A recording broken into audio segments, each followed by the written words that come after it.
Yes, I'd say it's a significant second step, actually, because quietly China has been relaxing a couple of the major trade bans it's had on Australia over the last 12 months because it discovered that it needed Australian thermal coal to keep its people warm and its economy running, and it needed Australian wheat to feed its people. So the initial bans on those products have been eased, and now China's actually imported a record quantity, record tonnage of Australian wheat. But still, the other bans remained. So what happened today, I think, was, as Albanese said at that press conference that you quoted, this isn't the time when we get specific announcements about those remaining bans.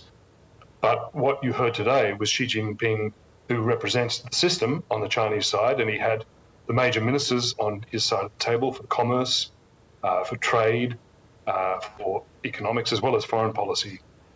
He didn't lecture Australia anymore. He didn't tell us that we were racist. He didn't raise any more the objections that China has been raising for the last couple of years. Instead, he focused on the positive, and the critical phrase that you heard Albanese use there was complementary. So Xi Jinping said, Albanese said, I was struck that both of us, Albanese and Xi Jinping, used the phrase highly complementary economies. So that's code for the Chinese leader saying, guys, we need your stuff. And we're going to drop this. We're going to drop these trade bans because we need your stuff. So that's the signal to the system. The system, I now expect over the coming months, will resume trade in those other items. Australia will have to contribute to that by dropping the World Trade Organization actions that brought against China on a couple of those items, but that's easily done. Yeah, but Peter, if our relationship is only based on us needing your stuff, is that a good groundwork to begin on, or does it need to be more mature than that? Well, in essence, that's all it's ever been. In essence, you have two fundamentally different systems that believe in an entirely separate universe of beliefs and values that have been brought together in a pragmatic union of economic complementarities. Whether it's education and tourism and services, or whether it's hard commodities like energy, or soft commodities like food. That's all it's ever been, and everything else has been a pretense. The goodwill and all the rest of it has been on top of that as essentially a diplomatic nicety. Xi Jinping showed Australia and the world his true face in his last couple of years. Now realises that it's been overreach and has dumped the entire campaign of intimidation against Australia to meekly now host this polite meeting, which he instigated with the leader of Australia to, in effect, say, look, let's get back to serving our economic interests. Yeah, let's get back to business. And interestingly enough, in the statement that was put out, he said he wanted Australia to provide a good environment for Chinese enterprises to invest and operate here, which is almost saying, look, we want you to open up. We want to have the open slather that we perhaps had a couple of years ago. Those national interest considerations for the Prime Minister would need to stay in place, would they not? Yes, there's no concession has happened or going to happen from Albanese and his government. You might remember, Bev, when the Chinese embassy in Canberra handed over its list of 14 demands on Australia. Number one was for Australia to change its foreign investment rules to accept Chinese investment, more Chinese investment, according to what Beijing wanted rather than what Australia wanted. That, of course, neither the Morrison government nor the Albanese government has conceded on that or any of the 14 points, which now look like, just an embarrassing souvenir or a memoir of China's own hubris and arrogance. So Australia has not budged on that, will not budge on that. There will be no relaxation on Chinese investment in Australia, but trade, yes, trade will continue and will increase. That's an entirely different kettle of fish. Yeah, but one we have to be cautious of, as you say, I said at the start, that we can't necessarily always depend on. It's interesting too, that there was a long meeting yesterday, of course, with Biden and Xi. Could we see a shift in this critical relationship?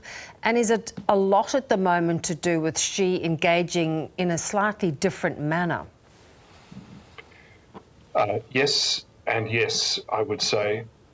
So on your first point, Bev, where the US and China were really falling headlong into an oncoming confrontation, this is a momentary cessation of escalation. It's not a cessation of hostilities in the economic sense, because it was just last week that Xi Jinping told his troops, literally, dressed in camouflage fatigues, told his troops to prepare for war.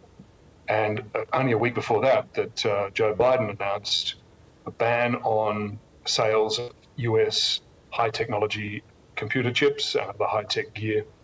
All of that stuff remains. That's all continuing. What you saw between Xi Jinping and Joe Biden yesterday was a moment where they said, okay, we've got all this going on, that's enough. We don't want it to get any worse. So the onrushing confrontation has now been postponed and not cancelled. It's just postponed. And that will have knock-on effects through the US system, but also the US alliance system, including Australia and its relations with China. And on your second point, Xi Jinping now, so let me just take a step back. When COVID hit, Xi Jinping decided that the best way to defend China against the accusation that it had infected the world was offense. And it then struck this very aggressive tone with the world, the famous wolf warrior rhetoric. And that phase is now finished. Nobody is asking China for reparations or inquiries anymore. That's all over. And Xi Jinping now wants to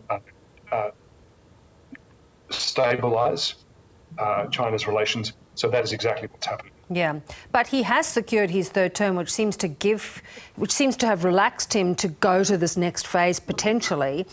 But his ambitions remain, as you've just pointed out, and we can't necessarily believe that he's not going to press those claims in the next couple of years. Oh no, on the contrary. I mean, his major credential for the leadership, his major source of legitimacy in the Chinese system, with the economic stalling that's going on and the real estate property market collapse that's underway, his main source of success, pride, and legitimacy now is his nationalism badge, and that involves principally Taiwan. And he made that very clear to Joe Biden yesterday. That is a red line for China. Do not try to change the status quo. Do not try to defend Taiwan. Do not try to intervene. And Joe Biden essentially said, we're going to respect the status quo. So that was the primary statement of nationalist interest and sentiment. And it then spills over into all the other next-tier foreign policy and national interest priorities for China, including the South China Sea, the East China Sea, and all the rest of it. And he's certainly not surrendering any of those ambitions at all. Yeah. Good to see you, even if it is far away this time. We'll talk again next week. Thanks, Pete. Pleasure.